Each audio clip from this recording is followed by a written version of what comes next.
This is how Iran and America war is quietly destroying your money.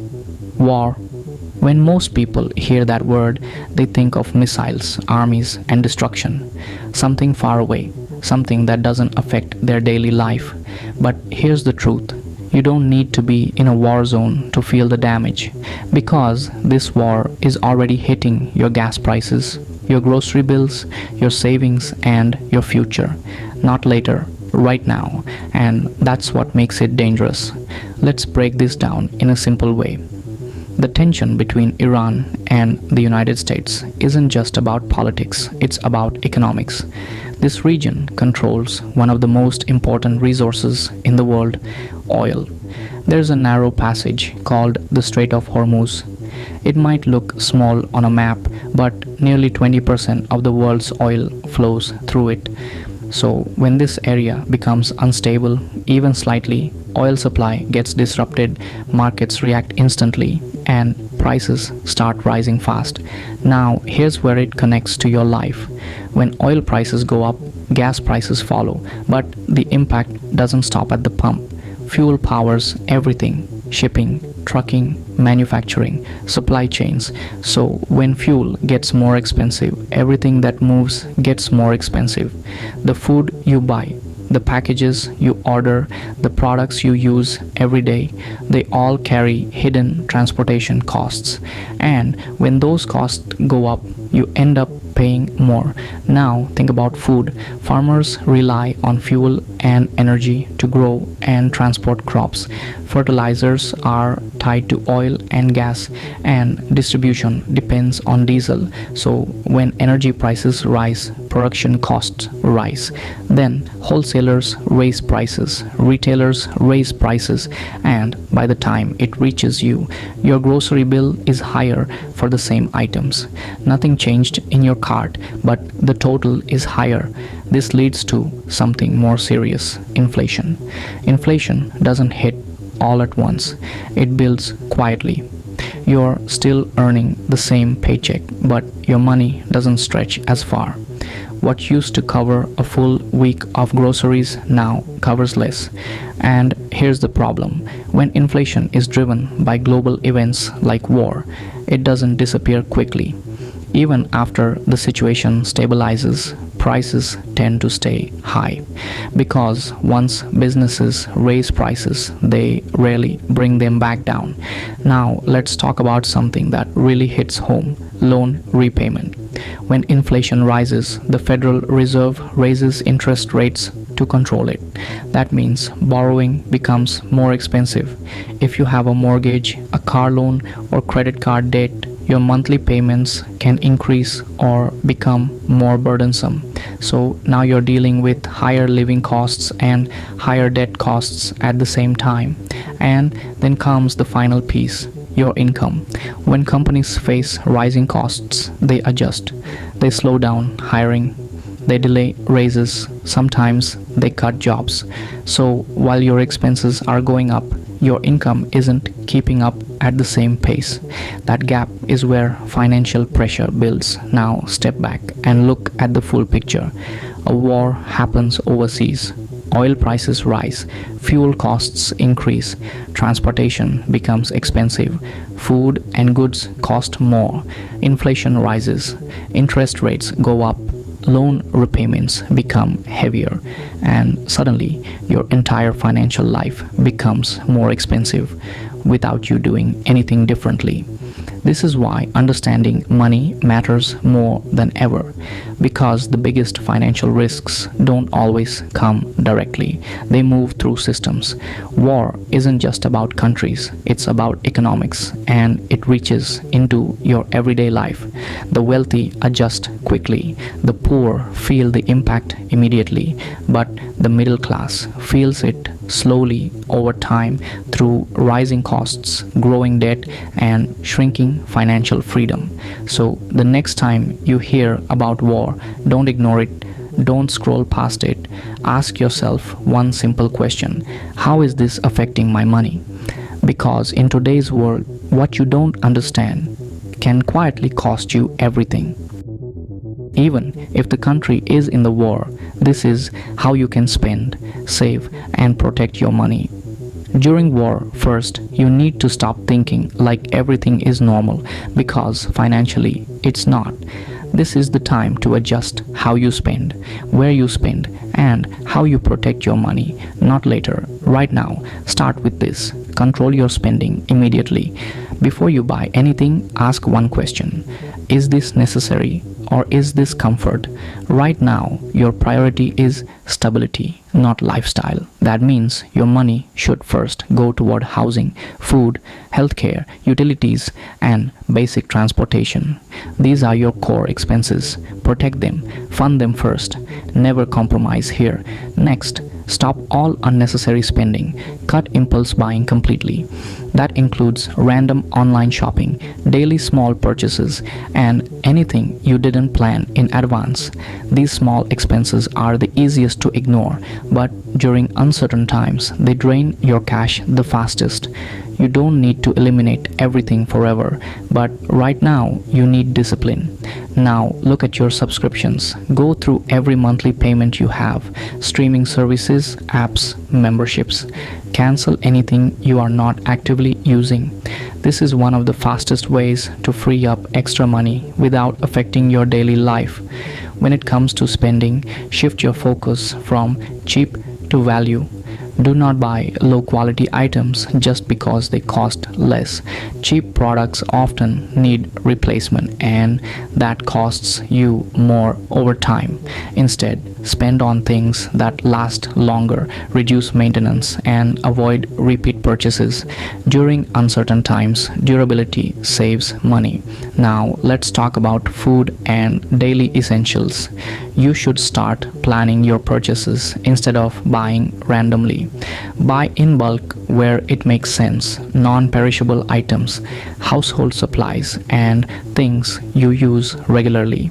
This protects you from future price increases, but avoid panic buying. The goal is control, not chaos. Reduce your energy and fuel costs. Drive less when possible.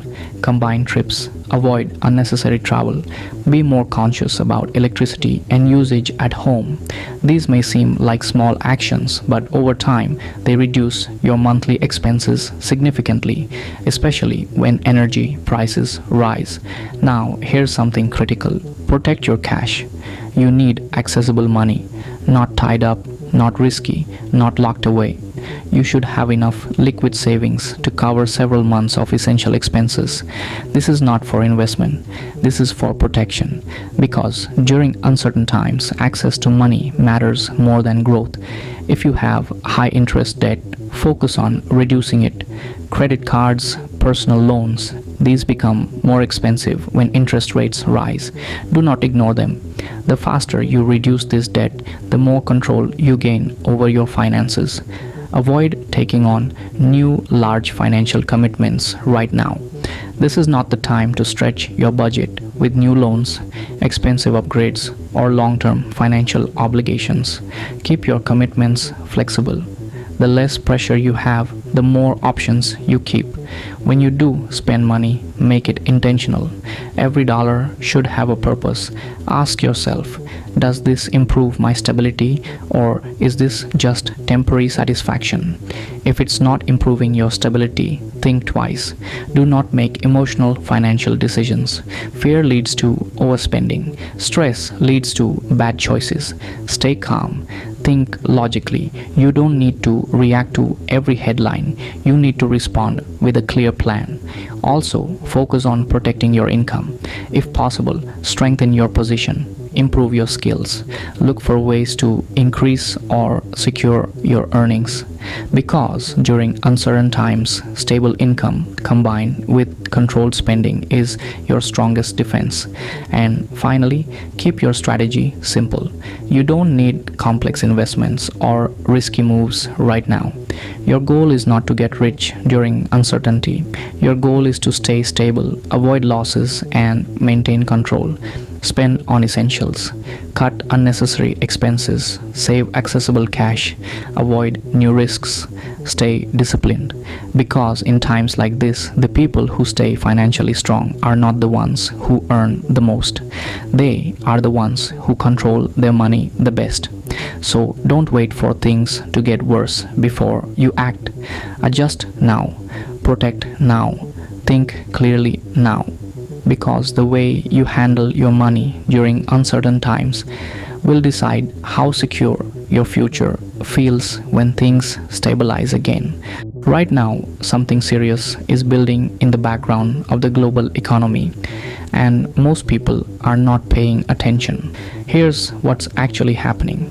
This situation is centered around one of the most critical regions for global energy, not because of geography alone, but because of oil.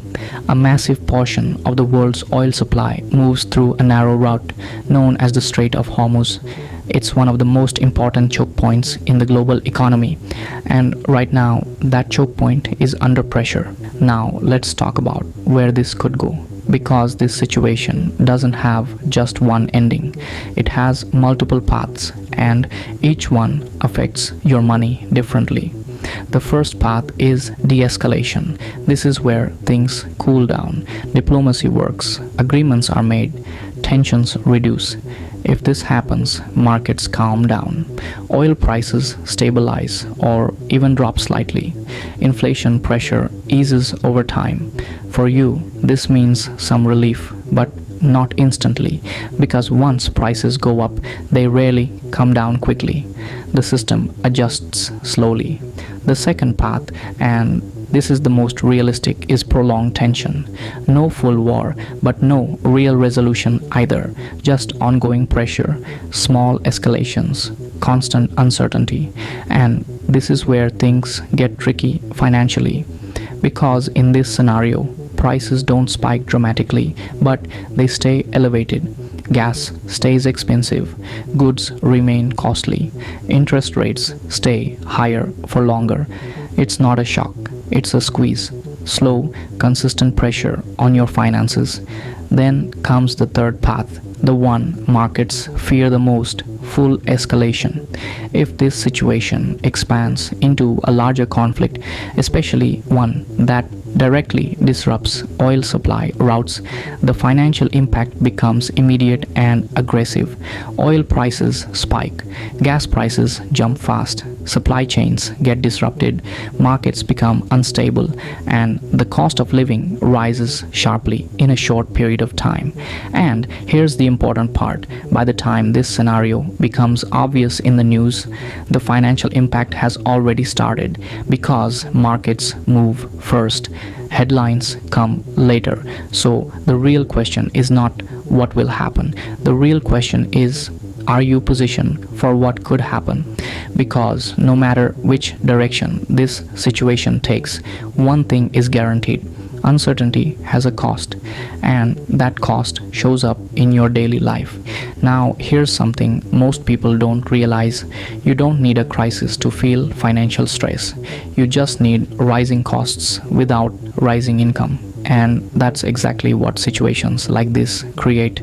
Your expenses go up, your income stays the same, and that gap slowly widens. That's how financial pressure begins. So instead of trying to predict the exact outcome of this situation, focus on understanding the direction, because the direction is already clear: higher uncertainty, higher volatility, and higher financial pressure. This is not about fear, this is about awareness, because the people who stay financially stable during times like this are not the ones who guess correctly. They are the ones who prepare early. They don't wait for confirmation. They don't wait for headlines. They adjust before things become obvious. And that's the shift you need to make. Stop looking at this as a distant geopolitical issue.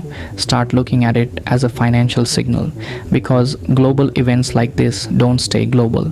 They move through systems, they travel through markets, and eventually they reach your wallet quietly, consistently, and sometimes too late to react. So pay attention now, not to panic, but to position yourself. because in times like this, the biggest mistake is not losing money suddenly, it's losing control slowly. If you found this helpful, consider subscribing for more real insights on money and investing.